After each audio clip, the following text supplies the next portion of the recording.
yawarira none ihanagura amarira ku maso, kandi nawe udatuje sica umutima mutuze.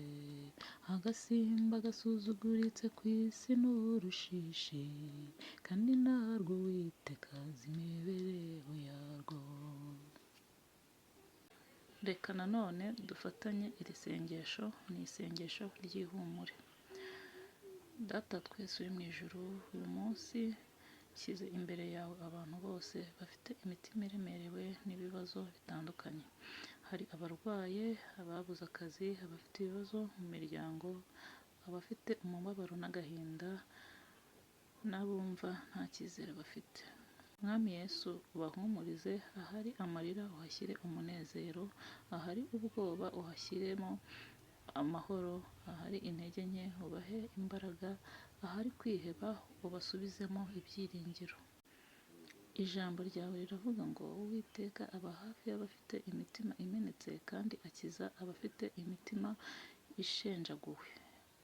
Iri somo warisanga muri Zaburi 34:18. Bityo turagusaba ngo ubakomeze, ubayobore, kandi ubafungurire inzira aho babona zifunze. Wigishe imitima yabo kwiringira ko nta kibazo kiruta ubushobozi bwawe. Mwami Yesu, niba hari utekereza ko ubuzima bwe burangiye, amenye ko hamwe nawe buri munsi bushobora kuba intangiriro nshya. Niba hari urira wenyine, amenye ko utamutererana kandi ko umubona. Mwami, dusukeho umwuka wawe wera kugira ngo uduhe amahoro arenze uko abantu bayatekereza, uduhe kwizera kudashidikanywa n'ibigeragezo, kandi utwibutse ko uri kumwe natwe mu bihe byose. Mu izina rya Yesu tubisabye twizeye, amina. Noneho nyuma y'iri sengesho nifuje kubasangiza iri jambo. Ni ijambo ry'ihumure. Niba uri mu bihe bikomeye, ntucike intege. Imana iracyakora.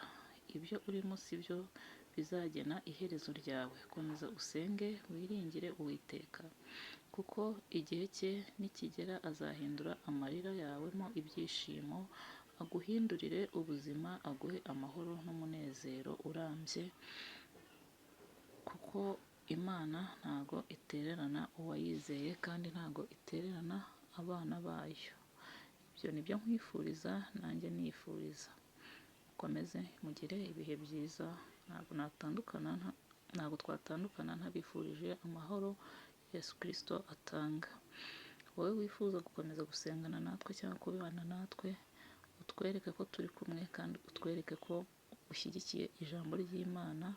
Ukore subscribe kugira ngo tuzajye tubana umunsi ku wundi, kuko tubaye benshi bavuga ijambo ry'Imana, ahari hari abo byahindurira ubuzima, kandi hari aho byadukura, hari n'aho byatugeza. Uwiteka abane namwe.